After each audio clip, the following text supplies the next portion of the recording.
एक बार की बात है, राजा अकबर व बीरबल दरबार में बैठे कुछ अहम मामलों पर चर्चा कर रहे थे। तभी बीरबल ने अकबर से कहा, मुझे लगता है कि ज्यादातर पुरुष जोरू के गुलाम होते हैं और अपनी पत्नियों से डर कर रहते हैं। बीरबल की यह बात राजा को बिल्कुल भी पसंद न आई। उन्होंने इस बात का विरोध किया।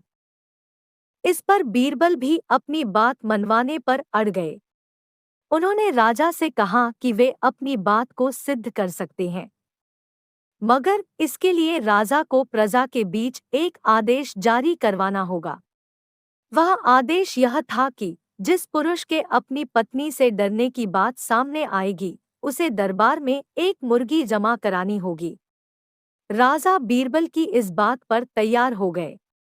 अगले ही दिन प्रजा के बीच आदेश कराया गया कि अगर यह बात सिद्ध हो जाती है कि कोई पुरुष अपनी पत्नी से डरता है, तो उसे दरबार में आकर बीरबल के पास एक मुर्गी जमा करवानी होगी।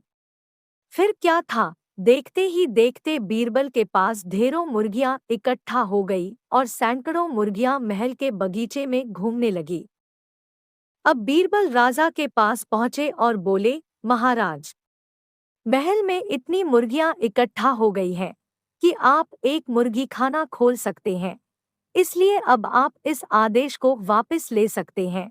मगर महाराज ने इस बात को गंभीरता से नहीं लिया और महल में मुर्गियों की संख्या धीरे धीरे और भी ज्यादा बढ़ने लगी।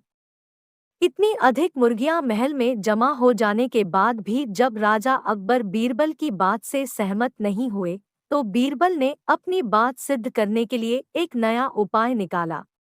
एक दिन बीरबल राजा के पास गए और बोले, महाराज, मैंने सुना है कि पड़ोस के राज्य में एक बहुत ही खूबसूरत राजकुमारी रहती है। अगर आप चाहें तो क्या मैं आपका रिश्ता वहां पका कराऊं? यह सुनते ही राजा चौंक उठे और बोले, बीरबल, तुम ये कैसी बातें कर रहे हो? महल में पहले से ही दो महारानियां मौजूद हैं। अगर उन्हें इस बात की भनक भी लगी तो मेरी खैर नहीं होगी। यह सुनकर बीरबल ने तपाक से जवाब दिया, चलिए महाराज, फिर तो आप भी मेरे पास दो मुर्गियां जमा करा ही दीजिए। राजा बीरबल का ऐसा जवाब सुनकर शर्मा गए और उन्होंने अपना आदेश उसी वक्त वापस ले लिया। कहानी से सीख। अकबर बीरबल की इस कहानी से हमें यह शिक्षा मिलती है कि बातों की चतुराई से हम किसी भी बात को मनवा सकते हैं।